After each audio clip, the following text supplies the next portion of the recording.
NDA सरकार को Bharatiya Janata party नेतृत्व में चली सरकार को दिल्ली में पचार चाहूँगी। प्रथम कथा होची 2024 साधारण निर्वाचन पूर्वर एमएलए एमपी निर्वाचन पूर्वर 2023 सेप्टेम्बर 20 तारिख में वोमेन रिजर्वेशन बिल पास होता अर्थात 2029 मसीह जो निर्वाचन हम से निर्वाचन रे महिला मानक पे 1/3 आसन संरक्षित रहिबो से बिल पास हो सारी ताहा मध्य राष्ट्रपतिंकर अनुमोदन लाभ कर सारी एवं जेतेबेले जनगणना आरंभ कले 2021 रे करबा परिवर्ते 2026 रे आरंभ कले एबे घर गणना होची तापर जनगणना हबो ताकू अपेक्षा न रखी 2011 जनगणना अनुसार सीट संख्या बढ़िया पे तत्परता प्रकाश कले कहीं एला द्वितीय प्रश्न जदि से माने संविधान संशोधन बिल न आनिले सीट संख्या बढ़ी पारिबनी तेणु संविधान संशोधन करने ये 3 दिनिया अधिवेशन डकाई 16, 17, 18 से जानी शुणी करी महिला संरक्षण जहाँ पारित हो सारी ताकू पुणी जोड़िले कौन पे एवं आउ गोटे कथा होची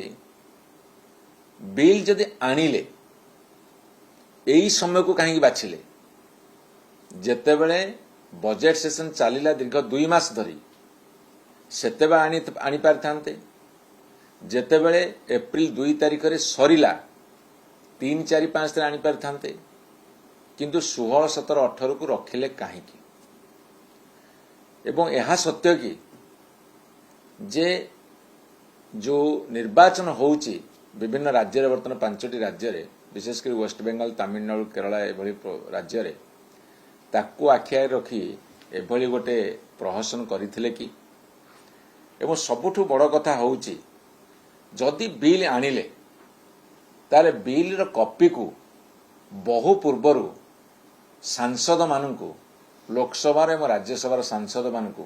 कहीं वितरण करागला नाही बा दियागला नाही एवं तार बहु पूर्वरु कहीं जनसाधारण आगे रखागला नाही जदिबा जनसाधारण बिल रखिबार प्रावधान नाही किंतु एई कथा उपरे आमे सीट संख्या बढ़ाऊचु महिला को अग्राधिकार दबा को सम्मान दबा पे संरक्षित करिवो आसन से कथा को पब्लिक डोमेन को पब्लिक डिबेट को छाड़िले नहीं कहीं संविधान उपरे जो मानकर विशेष ज्ञान अच्छी राजनीति विज्ञान संपर्क में जो मानकर विशेष ज्ञान अच्छी एवं साधारण जनता जो शिक्षित जनता एवं साधारण जनता तांको द्वारा एक वितर्क को नेले नहीं कहीं एवं सबुठारु बड़ कथा होची से माने जानी थिले संविधान संशोधन करिबा पई 2/3 सभ्यंकर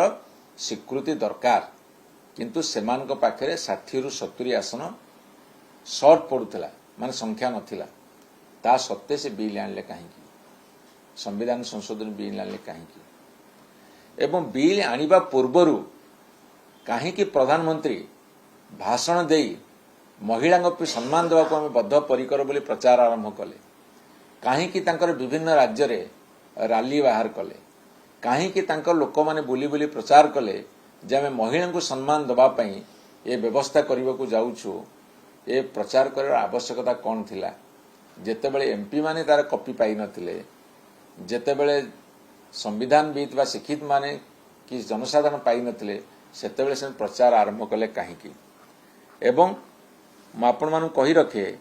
जेतेबेले गोटे बिल आसीबो एभली गोटे गुरुत्वपूर्ण महत्वपूर्ण बिल जोडा से माने कहउचंदी प्रधानमंत्री कहले तांको दल नेता माने भी कहले से गुरुत्वपूर्ण बिल आसिला बेले कहीं सबु दलर नेता मान को डाकी एवं बारंबार बैठक करी ए कथा को कले नाही यह सत्य कि जेतेबेले साउथ इंडिया रो जेतोटी स्टेट अछि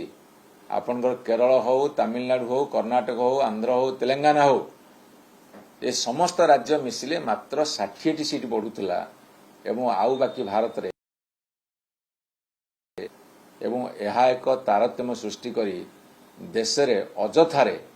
गोटे विभाजन नीति को आनिबार उद्देश्य कौन थिला शह शह प्रश्न आज उंकी मारुची तार जवाब एम दे पारे कहीं सबु कथा जना थी जिते बेले से माने संविधान संशोधन करने को आनिले एवं जानी तांकर जो भितरिया गोटे षडयंत्र अच्छी ताको से माने प्रकाश न करी पारित करने को चेष्टा करुले एवं पारित न हो पारे समस्त विरोधी दल को दोष दे निजर डिंडिम पिटिबा बाहाबा नवा एवं कुंभीर कांदना कांदिबा एसबू कथा कले कहीं यह सत्य कि आमे जहाँ शुणुलु आरएसएस महिला विरोधी यह सत्य कि बीजेपी जेते महिला कथा कहले भी तांकर मन मानसिकतार महिला विरोधी मनोभाव को भिन्न ढंगरे आजिफ से माने सपोर्टर किंतु अन्य कहीं करदेलेनी ए कथा कही निजको से माने बंचाइया को चेष्टा करुछंदी किंतु तांकर भीतर मनोभाव महिला माने सम्मान न पांतु बा तांको संरक्षण न मिलू यह सत्य कि बीजेपी सांसद अपराध षडंगी कहते खंडनपाली देवजी महिला को आम अग्राधिकार देवा चाहूँ से विरोधी जानी शुणी कर आपण को केतोटी प्रश्न रखा चाहे आपण देखिए महिला को संरक्षण दवाई स्वर्गत बिजु पट्टनायक प्रथम उद्यम करथिले एवं परवर्ती समय भारत वर्ष 93 मसीह 92 मसीह बिजुबाबू 33% संरक्षण देले 93 मसीह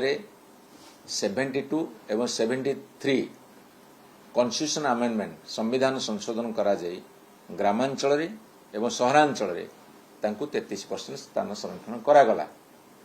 40 लाख निर्वाचित होउछंदी प्रतिनिधि पंचायत राज आरंभ करिकी अर्बान लोकल बॉडी से आरंभ करिकी एमपी एमएलए विधान परिषद पर्यंत जिते होउछंती सेथिरे 15 लाख महिला वर्तमान नेतृत्व भितर को आसी 1/3 रिजर्वेशन जोगु से तो भारतीय जनता पार्टी करनथला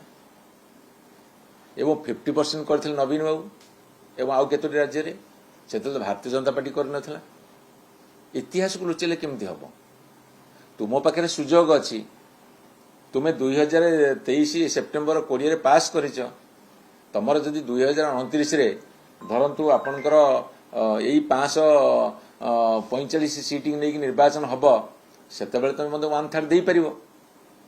किंतु तुम सीट संख्या बढ़ेब कहीकि वुमेन रिजर्वेशन जोड़ी देकी उद्देश्य गोटे लक्ष्य आउ गोटे आउ विरोधी दल उपर को ब्लेम फिंगवा कथा आउ गोटे ये बर्तमान से प्लानिंग रे अच्छा।